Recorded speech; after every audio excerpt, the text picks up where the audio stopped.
Still ahead, it's a language beyond words. Coming up, we're going to sit down with the author of the Charisma Code, take a look at the power of personality, the role it could play in the next election as well. 'Cause you've got personality, walk personality, talk. But what does it do for you? That's the big question. We've probably taken personality tests and IQ tests at some point along the way, but have you ever taken a Charisma Code test? Well, our next guest is the author of a new book. It is called The Charisma Code, Communicating in a Language Beyond Words. And she joins us to help us understand our own charisma code and how it can help us go further in life, love, and business. And she joins us now. Good to see you this morning, Robin. Wonderful to be with you, Steve. So, first of all, what is it that we can gain from this? This is nonverbal communication. What does that tell people, and how do we control that? It tells people so much. I mean, 90% of our communication is oftentimes nonverbals. That's what science shows. So charisma, being a nonverbal communication, is absolutely imminent in the ability to be able to make a connection with people. I call charisma the currency of connection. So it's how you and I would connect right now. How we're sitting, my tone of voice, your tone of voice, etc. You're the expert in this. I was going to ask, what do you look for when you first notice somebody? Yes. What is it that typically stands out? What types of things stands out that make you think this person could lead in this way or perform in this way? So I'm looking at a number of different things, but specifically, I mean, body language is huge. That's, if we don't get an opportunity to talk, my work came as an anthropologist around the world. I'd go to a culture where we wouldn't speak the same language.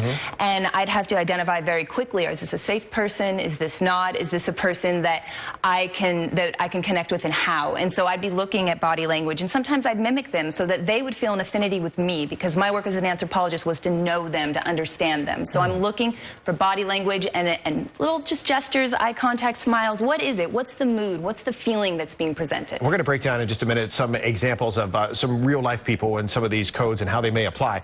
Yeah. But once you determine what type of code somebody might have, what type of charisma somebody might have, what do you do with that? And how do you help them tailor this to make themselves better? When people know themselves, and I call that in my book the Charisma Code, that's the first step. When people know themselves, to know your value, and then they can show themselves. And then finally, they can see other people's value. Those are the 3 steps of the Charisma Code. So first, I help people just know who they are. And I have a 5-type Charisma Code quiz on my website, charismacodebook.com. And you can go and figure out, everybody has a charisma type. They can figure out what it is and what their qualities are and how they will lead, which is why I think it's so important in the presidential election right now. I took this code just a little bit ago. We'll get to that in a minute. First, you mentioned the presidential election. Let's talk about some of these real-life examples right now. We'll put the name up and what it is, and you can explain a little bit more about that. But let's start with Hillary Clinton. What do we determine about Hillary Clinton? Hillary's a green charisma type. So she is somebody who has supportive charisma type. She shares her charisma type with Oprah. That's the celebrity I use to make the connection. So she's support, empowerment, sincerity, strength. You see it in her body posture. You see it in her piercing gaze. Here's the question that we had, and I'll use Hillary Clinton as an example. When we have political experts on here, they say one thing that may be a negative at Hillary Clinton is her verbal ability, her strong speech making. When you think of somebody like Oprah, you think somebody who is the opposite, that's very vocal. Now, we're looking at nonverbal cues here. So you're relating her to an Oprah-type charisma, but that doesn't necessarily go one-on-one with the verbal traits. Well, so Hillary Clinton has, we all have different types within us. Oprah is somebody who has numerous types in her. She's not just green, right? So she has a lot of gold and she has a lot of blue, which I would love to see Hillary have right now.